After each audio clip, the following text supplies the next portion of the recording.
9 अप्रैल से चैत्र नवरात्रि की शुरुआत हो रही है। नवरात्रि के पहले दिन भक्त माता की पूजा आराधना और व्रत रखने से पहले कलश स्थापित करते हैं। नवरात्रि की पूजा में कलश या घट स्थापना करना बेहद जरूरी माना जाता है, खासकर तब जब आप नवरात्रि के दौरान व्रत लेने वाले हों।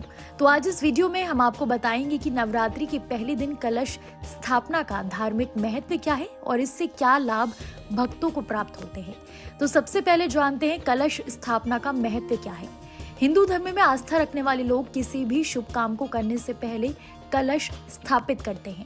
इसके पीछे वजह यह है कि कलश में सभी देवी देवताओं के साथ ही समस्त तीर्थों का निवास भी माना गया है। कलश के मुख में भगवान विष्णु, कंठ में भोलेनाथ और मूल भाग में ब्रह्मा जी विराजते हैं। साथ ही कलश के बीच वाले भाग में देवियां निवास करती हैं। घट या कलश को स्थापित करने मात्र से घर में मौजूद वास्तु दोष दूर होते हैं और पूजा सफल होती है। इसलिए नवरात्रि के साथ ही किसी भी शुभ काम से पहले घट को स्थापित करने का विधान है। हर शुभ काम से पहले जो घट स्थापित किया जाता है उसे स्थापित करने की विधि अलग होती है। तो सबसे पहले जानते हैं कि अगर आप नवरात्रि के पहले दिन घट स्थापित करने वाले हैं तो किस विधि से आपको घट स्थापना करनी चाहिए। कलश स्थापना से पहले खुद स्वच्छ होना चाहिए और उसके बाद जहां आप कलश स्थापित करने वाले हैं उस जगह को साफ करके सबसे पहले गंगा जल वहीं छिड़कना चाहिए। इसके बाद कलश में जल भरकर उसके मुख पर अशोक या आम के पत्ते लगाने चाहिए और उसके बाद नारियल पर लाल कपड़ा लपेटकर और उसे कलावे से बांधकर कलश के मुख पर रखना चाहिए। फिर कलश पर रोली से स्वास्तिक का चिन्ह बनाया जाता है जिसे 4 युगों का प्रतीक माना जाता है। कलश के मुख पर सुपारी, दुर्वा, अक्षत, सिक्का रखना भी शुभ माना जाता है।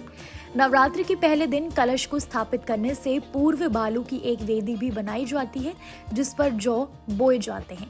ऐसा माना जाता है कि जौ बोने से माता अन्नपूर्णा की कृपा भक्त को प्राप्त होती है और उसके जीवन में धन धान्य की कभी कमी नहीं आती। जौ की वेदी को तैयार करने के बाद धूप दीप जलाकर कलश की पूजा की जाती है।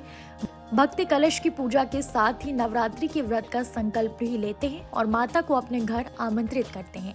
इसके बाद माता दुर्गा की पूजा आराधना शुरू की जाती है। अगर विधि विधान और पूरी श्रद्धा से कलश स्थापना की जाए और नवरात्रि के 9 दिनों तक माता की पूजा की जाए तो माता की असीम कृपा भक्त को प्राप्त होती है।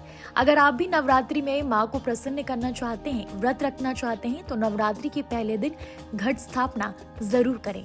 अब जान लेते हैं नवरात्रि में माँ दुर्गा की पूजा कैसे करें, क्या है सही विधि विधान। नवरात्रि में 9 दिनों तक दुर्गा माँ के अलग अलग रूपों की पूजा की जाती है, साथ ही व्रत भी किया जाता है। सुबह उठकर स्नान कर लें, फिर स्वच्छ वस्त्र पहन लें। नवरात्रि से एक दिन पहले मंदिर की साफ सफाई अच्छे से कर लें। नवरात्रि पूजन के लिए माता की मूर्ति या तस्वीर पूजन स्थल पर स्थापित जरूर कर लें। माँ को लाल चुनरी वस्त्र पहनाएं। पूजा स्थल को रंग बिरंगे फूलों से सजाएं। दुर्गा माँ को भी सुंदर सुंदर पुष्प अर्पित करें जिसमें लाल रंग के फूल जरूर शामिल करें। इसके बाद मिठाइयाँ माँ जगदम्बे को अर्पित करें। जल से भरा हुआ पीतल, चांदी, तांबा या मिट्टी का कलश स्थापित करें। कैसी लगी आपको हमारी ये जानकारी, हमें कमेंट बॉक्स में जरूर बताएं।